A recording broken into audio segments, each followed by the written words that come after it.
Hi, this is Jen Gross, and I am going to show you 4 simple stenciled panels from one A2 card front. I'm using Monster Hunter stamp set, and so I have 4 characters here, and they're each on a different stenciled panel. I take an A2 card size and divide it into 4 quarters.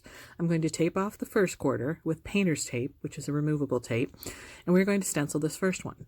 The first stamp set I'm using is a comic stamp stencil, and it is no longer available, but I'm using 3 different size bursts, and this first burst is the largest. I'm going to use 3 different inks: Wild Honey, Dried Marigold, and Squeeze Lemonade.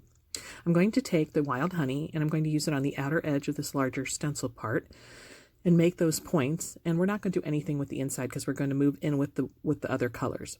I like to clean my stencils in between, so I put down a paper towel and use a baby wipe. I'm taking that medium-sized stencil, I'm taping it down. I'm also using Post-it tape to kind of tape off those areas I don't want to have stenciled that aren't part of the design. And now I'm going to take the Dried Marigold and do the points again on this medium-sized portion of the stencil.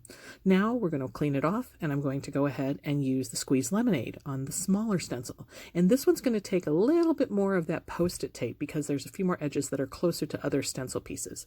So we're going to color the entire area here with this Squeeze Lemonade. I'm going to take that off, and I like how it looks. We're going to go ahead and move the paper and clean it off, and clean that stencil off, and I want to put more image on here, so I'm going to go ahead and put the stencil in a longer area and use that Wild Honey again and create a little bit larger stencil. I'm just doing again those point edges and fading it in.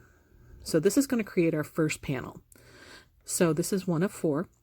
Make sure you clean off your stencil, and I'm going to go ahead and remove that tape, and we are going to put it onto that second quarter and do the second panel. This one is using what I like. It's the 4th stencil, and it has a negative and a positive. So we're going to take the tree line, and I'm going to tape it down here. I want to use Stormy Sky, Mowed Lawn, and Pine Needles for my inks. And so we're going to take Stormy Sky, and we're going to create the sky background behind this tree part of the stencil. Then we're going to remove that, going to clean that off as well. And then we're going to take the other stencil and line up the trees so that we can actually stencil the trees and keep the sky. Tape that down. I'm not going to use this ink all the way through. This is the pine needle, so it's the darkest. I'm just going to kind of fade it down and create that tree line. So when we remove the stencil, the pine trees are there.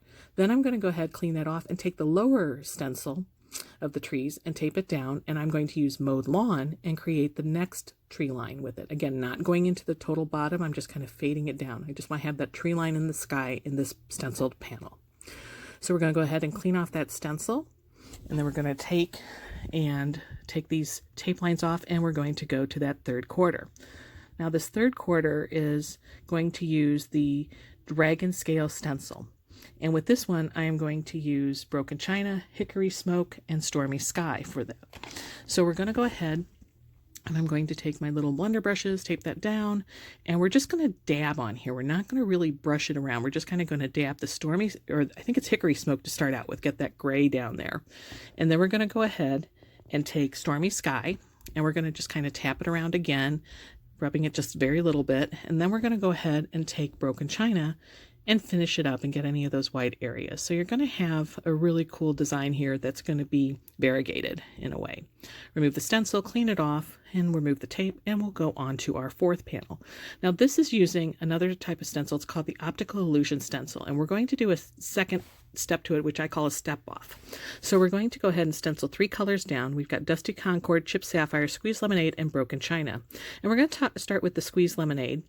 Tape that stencil down. We're going to not cover the entire thing. We're just going to cover it in little spaces there.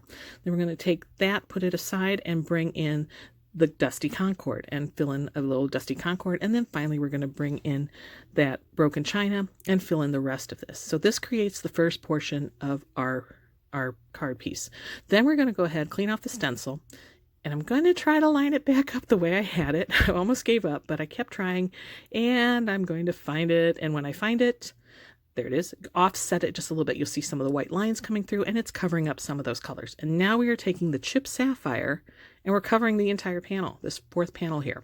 And that's going to create a really unique design. And so when we get done with this, we're going to go ahead, cover up our ink, take off, clean off the stencil, and then remove the tape. And there you have, well, let's clean off the station.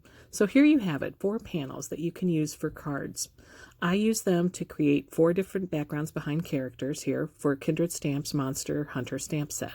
I hope you enjoyed this video. Thank you for watching, and please follow me on Instagram, Journey Coach Jen. Thanks.